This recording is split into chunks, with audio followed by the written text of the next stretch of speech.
Hello, hello, and welcome to January 22nd. Alphas have a new leader, Bank of America at 5%. And here we go. There it is, Bank of America at 5%. Not much. It is a put in the down direction, and we have some nice movement. We have some nice indicators down below showing that we have some nice potential on that downside. And we are at last bar high. Right there at the top of that wick is our last bar high. So we'll hold on to what we got. If it gets tapped, we might get out with a break even and then get back into it later on when we need to. The O is 22.44 on Bank of America. Coming now over to Walgreen. And in Walgreen we have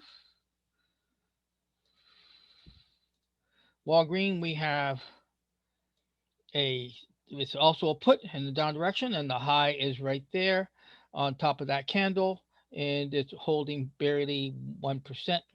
And then CBS. Okay, so we'll go ahead and go show you CBS, and then we're going to go into a little bit of a lesson today. Last night, one of my fellow classmates at Online Trading Academy said he saw my video, but he says, I don't understand the strategy, and that's because I haven't. I call it stochastics, but I haven't explained it often enough during these videos, and I'll go ahead and explain it now. What it is a very simple strategy that when price starts moving up and the RSI is in agreement and the MACD is in agreement, you look for a high entry, either the top of the body or the top of the wick for an entry point, and you look for a stop. If you're under $25,000, you look for a stop down below. And the instructor that last night, he happens to like the dipper.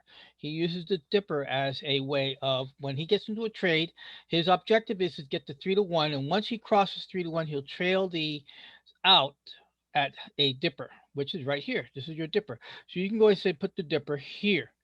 And again, you have to watch out for the uh, day pattern rule right there. There's your day pattern. I have one more still in the penalty box, and they'll come out of the penalty box maybe Monday or Tuesday, and then this will go back to 3. And that's what stochastic strategy that we're doing here on the alphas is about. It's just that when stochastics cross goes into the low zone, preferably below the 20 line, and then starts, you have an up day, and the update is confirmed by the RSI and then confirmed by the histogram. And you can change your values. I have my little values here from my setup, but the common one that a lot of people use is RSI 14 and stochastics 20. I think I don't remember what is. Oh, the 80-20 rule. Yeah, stochastics 80-20 and of 14.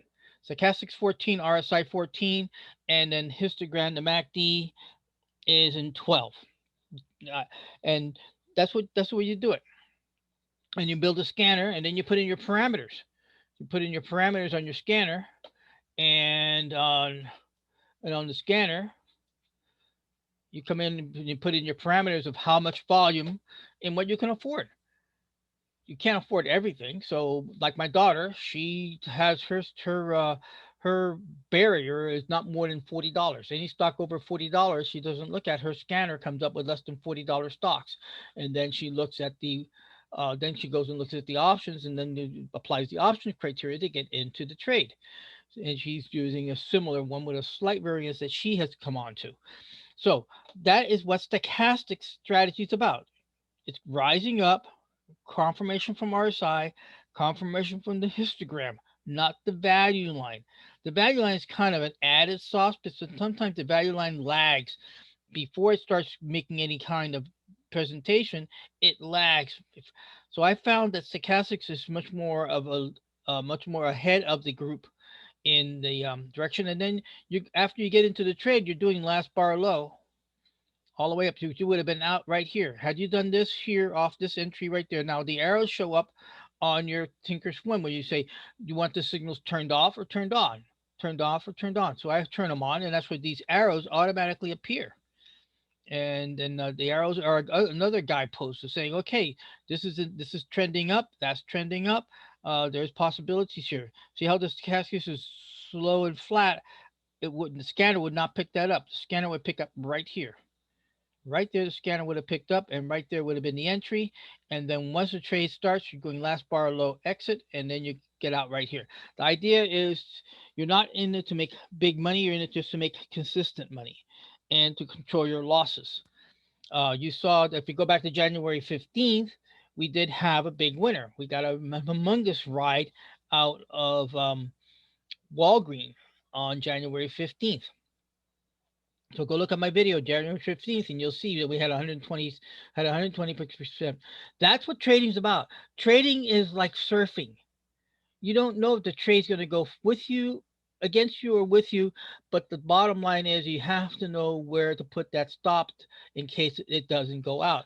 And I know if you trade in my earlier life, my younger years, um I asked some surfers, what do they look for? They go out and they learn how to read the waves.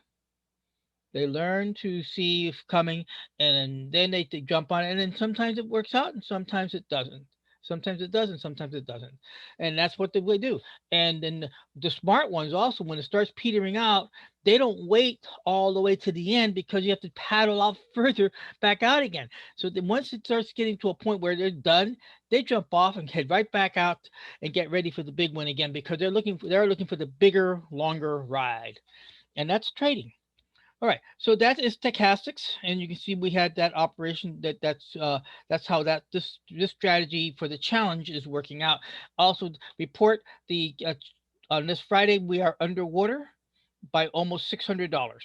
So this alpha's stochastic strategy is not holding water after 3 weeks into the new year. We'll see what happens by the end of the month, and then we'll look toward the early February for maybe another shift.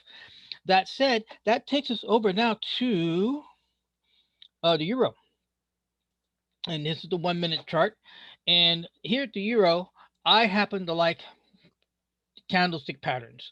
Become quite familiar and quite good. But the problem is that the 1 minute is too much noise. At Online Trading Academy last night, Darren Kimoto recommended that you go to the 15 minute. The 15 minute. Now it looks a little noisy because it is a little bit squished together. Uh, But the bottom line is you can easily start seeing the same patterns we see in the hourly and in the daily.